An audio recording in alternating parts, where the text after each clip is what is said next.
Olá, estamos aqui em Terra Preta, aqui em Mariporã, né? Mariporã? É Terra Preta. É. A cidade é o município de Terra Preta e estamos aqui do sítio da Remar. Está chovendo, você está ouvindo o burburinho da chuva. Nós passamos uma manhã maravilhosa aqui, teve churrasco. O dia de Natal hoje é 25 de dezembro de 2015. Não sei o tempo que você está vendo essa filmagem, mas certamente você vai ser muito abençoado por esse testemunho. Eu estou aqui na Remar, trabalhando, fazendo os trabalhos aqui na Remar de filmagem, de trabalho, tudo mais de estúdio. E conhecendo também as pessoas. Quando eu cheguei aqui, eles falaram que eu ia ensinar muito eles, mas muito pelo contrário, eu estou aprendendo mais do que posso, de repente, estou sendo mais beneficiado do que poderia imaginar. Está sendo uma grande bênção aqui.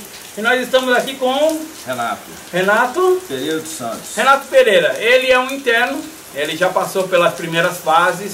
Se você não sabe, o tratamento de toxicomio, de pessoas que são viciadas, que tiveram algum tipo de vício, de tóxico, álcool e tudo mais, ele passa por algumas fases. A primeira fase é em Jacareí, onde tem o primeiro choque, aquela primeira controle da necessidade. Depois ele passa em algumas das bases, das diversas bases no Brasil, onde ele vai começar a ter a convivência. E ali ele vai começar a aprender. Nessa convivência acontecem algumas coisas bastante interessantes. Todo dia pela manhã tem um meditar, tem um culto matinal, um cultinho matinal, onde se louva a Deus um hino, normalmente uma palavra pelo líder ou por uma pessoa convidada, e isso os internos começam a ter intimidade com Deus. Bom, eu quero parar de falar um pouquinho, eu falo bastante, e vamos ouvir o testemunho maravilhoso. Nós vamos falar em 3 blocos, porque o testemunho dele é muito lindo e grande. Bom, estamos aqui com o Renato, e Renato, conta pra gente, pro telespectador, como é que foi teu início de vida? Bom, quando nasci, meu pai era dono de uma boate, ficou conhecendo minha mãe ali dentro dessa boate. Minha mãe era mulher de programa, então começou a ter uma convivência com meu pai, e depois de alguns anos que estavam ali os dois trabalhando, eu vinha nascer. Então, como não podia ficar ali naquele ambiente criança, assim que eu nasci eu já fui direto para a casa da minha avó. Então quem ficava tomando conta de mim era minha avó e meu tio, que na época era solteiro. Então o que me acontece? Depois com a idade de 4 anos, o meu pai foi assassinado brutalmente. Então perdi meu pai, a minha mãe perdeu o controle completamente de si, começou a beber muito, bebendo, e quando viu que não tinha mais saída, ela sumiu no mundo, voltou à vida antiga que tinha. E eu continuei morando com minha avó e meu tio, que foram pessoas ótimas para mim. Minha avó sempre me levando para a igreja, meu tio sempre me ensinando tudo que era certo, que hoje eu vejo que é certo. E eu sempre fui rebelde, fui uma criança rebelde. Exatamente por causa daquela situação que você estava vivendo. Acredito que sim. Tinha vezes que estava na escola. Mesmo meu tio nunca deixou de olhar por mim, minha avó nunca, sempre tive tudo bom e do melhor, nunca faltou nada. Alguém era crente da sua família? Minha avó era evangélica, sempre me levando para a igreja, toda vez que ela ia, ela me levava. E eu ali dentro ficava nervoso, porque nunca mais que acabava, e eu ficava nervoso, muitas das vezes xingava, ficava nervoso, não gostava de ir na igreja. E o pastor sempre orando por mim, com aquele maior carinho, aquele maior amor comigo, porque sabia que eu era órfão, sempre orando por mim, os pastores da igreja lá da minha cidade. Mas tinha uma revolta no coração. Tinha uma revolta muito grande no meu coração, e eu não sabia o que era. Então, depois disso, fui crescendo, uma pessoa rebelde, meu tio sempre me cobrando, estuda, e eu nunca quis estudar. Ia na escola por ir. Mas sempre fui uma criança muito amorosa também, por outro lado. Nunca fui carente, assim, de carinho. Porque tinha o carinho da sua avó, da minha avó e do meu tio. Mas todo dia dos pais, que tinha aqueles trabalhinhos de escola, para entregar no pai, leva e entrega pro seu pai. Eu entregava pro meu tio. Mas eu sabia que aquilo ali não era meu pai. Era um carinho carinho enorme, imenso que ele tem comigo até hoje. Mas não faltava meu pai.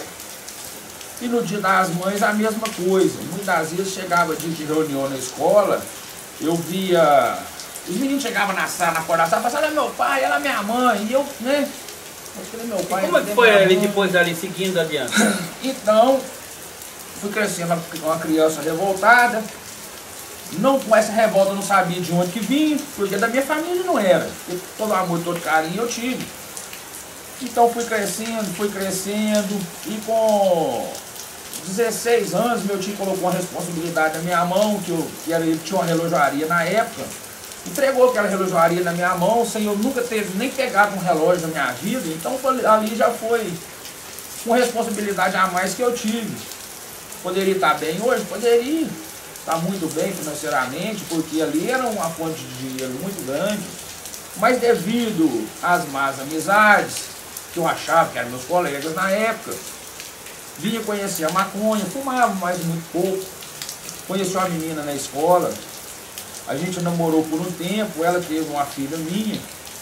Então, isso com quantos anos? Essa aí eu já estava com uns 18 anos, mais ou menos. Então, quando minha menina nasceu, a mãe dela foi apressando o casamento. Eu não poderia casar, eu tinha acabado, estava acabando de construir uma casa, eu tinha muita conta para pagar. Então, como que eu ia colocar ela dentro de uma casa para passar a falta das coisas, sendo que eu teria que pagar os outros? Não teria como. Então, eu falei com ela, continua na casa, sua mãe, assim que a casa estiver pronta, a gente vai morar na casa. E eu, você e a Carolina. Só que a mãe dela esteve apressando.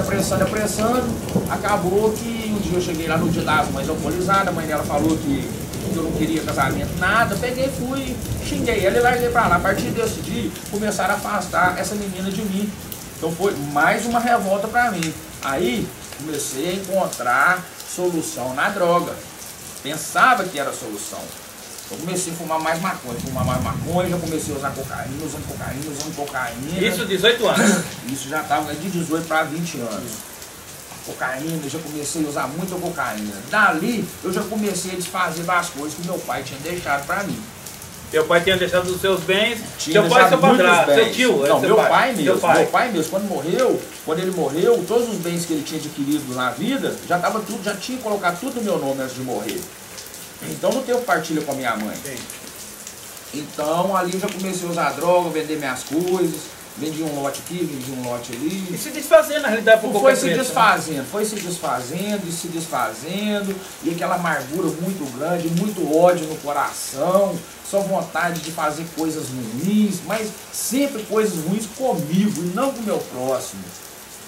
Então foi quando... uma revolta. Isso, então foi quando eu vi que a minha avó já estava bem velhinha, eu saía, bebia, me drogava durante noites e noites, e minha avó sempre preocupada comigo, né, chorando. Fui meu tio para ir atrás de mim na beirada do rio, me procurar naquele sítio, me rancho que eu estava, né, preocupação. Então um dia eu não aguentei mais, eu falei assim, engraçado, eu vou embora para Belo Horizonte. Eu não conheço ninguém lá, mas eu vou embora para lá. Deu em mim assim, uma supituca de uma hora para outra. Isso você estava com quantos anos que você decidiu ir para Belo Horizonte? Isso eu já estava com uns 24 anos. 24 anos. Não, 25. Não, já tinha mais, eu tinha mais. Devia ter uns 27 anos. 27, 28 anos. Já estava envolvido na droga, já estava envolvido no álcool? Já tinha acabado já com tudo que eu tinha na época. E sua avó, como é que ficou, seu tio? Olha, ficaram preocupados, mas eu já vim pra cá justamente por isso. Porque lá eles estavam... para Belo Horizonte, Para né? Belo Horizonte, por causa disso. Lá eles estavam diretamente ligados com o meu problema. Estavam envolvidos. Em Belo Horizonte não. Em Belo Horizonte eu ligava, a minha avó chorava no telefone, como que você tá? Eu falava, sua avó, eu tô bem, eu tô trabalhando. Mentira, eu tava morando na rua, sofrendo, rasgando saco de lixo para procurar comida, coisa que nunca tinha acontecido na minha vida, coisa que nunca teve necessidade. Não precisava. Nunca teve necessidade de acontecer aquilo comigo, nunca. Mas aconteceu, a droga me levou a isso, a droga destruiu. Junto com a revolta, com aquela ira que estava no coração, que estava plantada no coração. Isso. Bom, e a revolta foi aí crescendo. daqui a pouquinho nós vamos cortar aqui porque a história dele é bastante longa e você vê aí como é que é o tratamento de uma criança muitas vezes. É um grande problema quando uma criança não tem um amor, apesar que tinha amor, isso que é o detalhe, sim, né? Muito, tinha o amor da avó, amor. E a gente sabe que amor de vó até estraga, né? Os pais falam assim, até estraga. Uma vez eu vi uma propaganda que falava que por causa, muitas vezes os pais não teve tempo, quer repor com os netos, por isso que a gente fala que avô e vó é mãe duas vezes, sim. Porque é tudo aquilo que falhou quando foi a filha que quer reconsertar. Mas então o amor, ele tinha muito amor. A avó dele tinha muito amor, crente, servo de Deus, certamente orava por ele, ele ia para a igreja. O seu tio também, com condições, deu oportunidade para ele, mas ele decidiu, porque ele via os familiares sofrer, ir para Belo Horizonte. No próximo bloco, nós vamos ouvir um pouquinho sobre essa experiência em Belo Horizonte também, que é grande. E nós vamos ouvir um pouquinho como é que ele viveu, como é que foi a situação dele em Belo Horizonte, e depois disso, até o ponto que ele chegou a ser apresentado a Remar, ok? Então não sai daí, daqui a pouquinho voltamos com esse testemunho tão lindo, tão maravilhoso. Não sai daí, voltamos já.